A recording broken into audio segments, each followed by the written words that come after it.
fact. I even know some people who play solitaire games. That's amazing. I don't know the solitaire. Like there's something on Magic Online, a solitaire mode, where you play with 250 cards. And some people like it, for some reason. It's crazy. Okay. What's your favorite Magic card?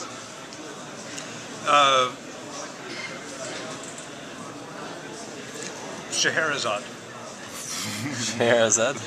I love Scheherazade. Yeah. Scheherazade was a card I made for the first expansion, Arabian Nights, and when you play it, you start a sub game, and you play that little sub game, and whoever wins that sub game gains a benefit in the over game. Yeah. And it's I like it because the mechanics are unique.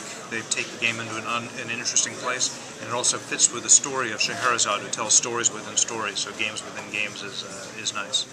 I also like that there's a killer Scheherazade deck, because in those days you could only play with you could play with as many cards as you like of a particular type. Yeah. So if you played with all like Mox Pearls and Scheherazades, then in the outside game you play, and on turn one you play your Scheherazade. Then you do a sub game, and then you play and you play Scheherazade. And then in the sub game you play. You keep going. You just make sure you have a big enough deck that when the other person runs out of cards, then you win the sub game. But then your opponent loses half their life in the game above that.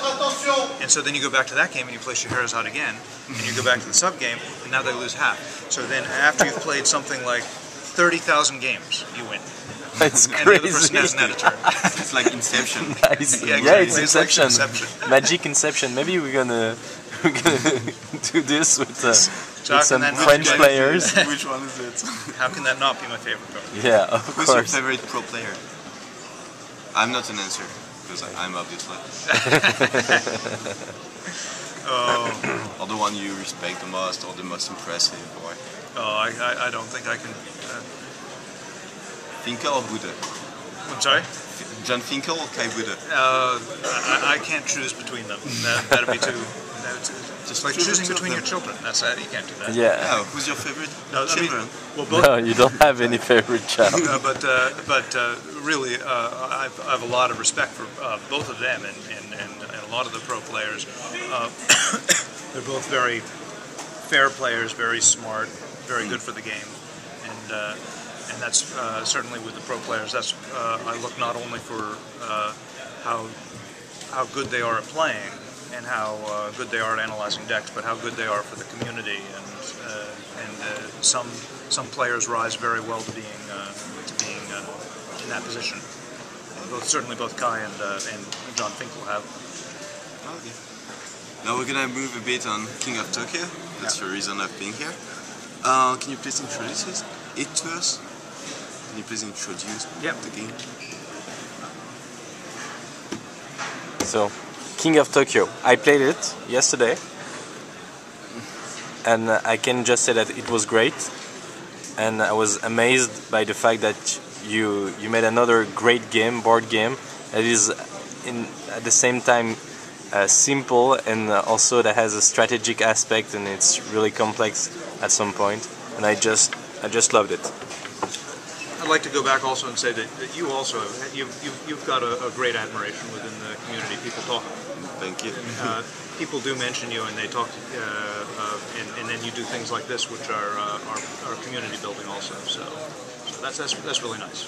Kind of trying to, like, Magic has done so much for me that I'm trying to do little bit of things for people to enjoy it as well. But, so thank you. Okay.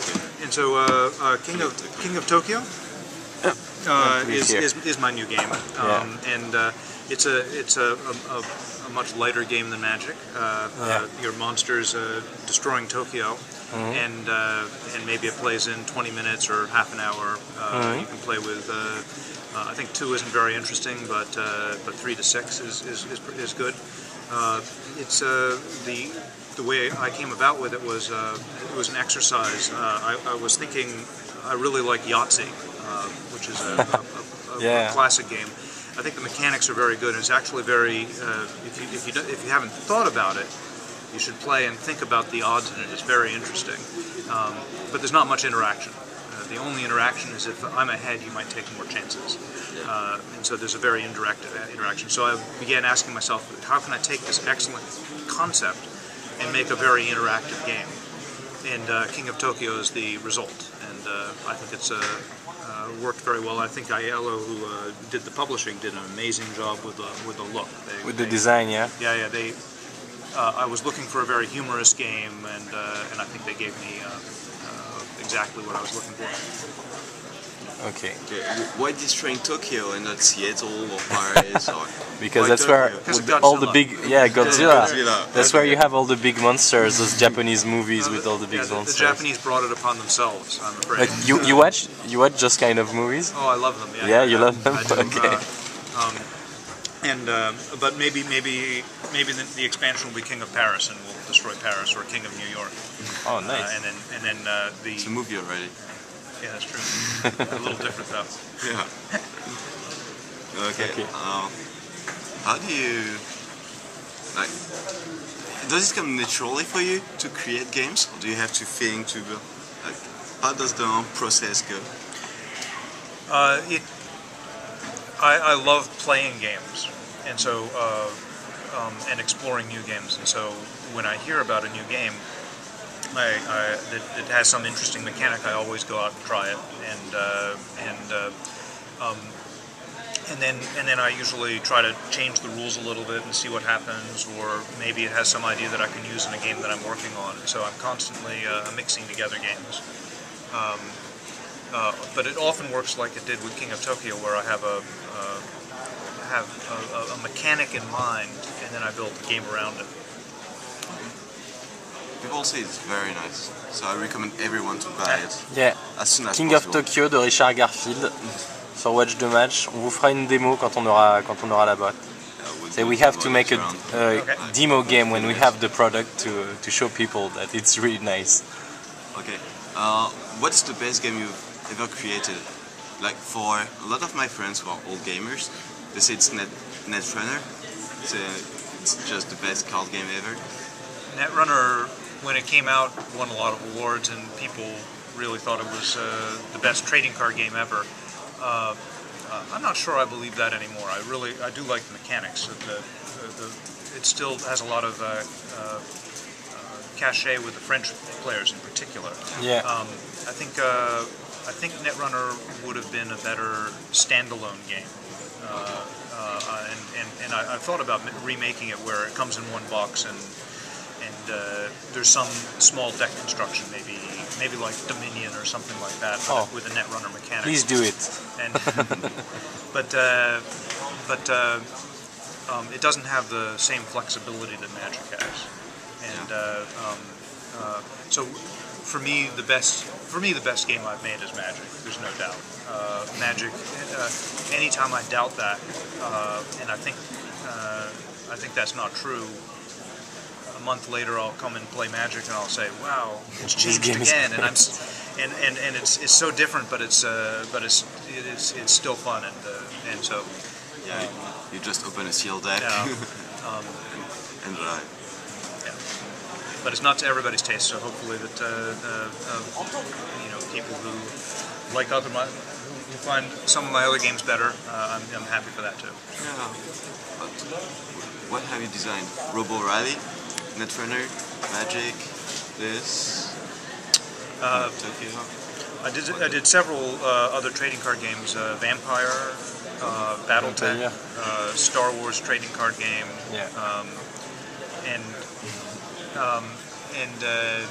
then for board games, I did a party game called What Were You Thinking? I really liked that game, but it didn't get much. It didn't do very well for a variety of reasons.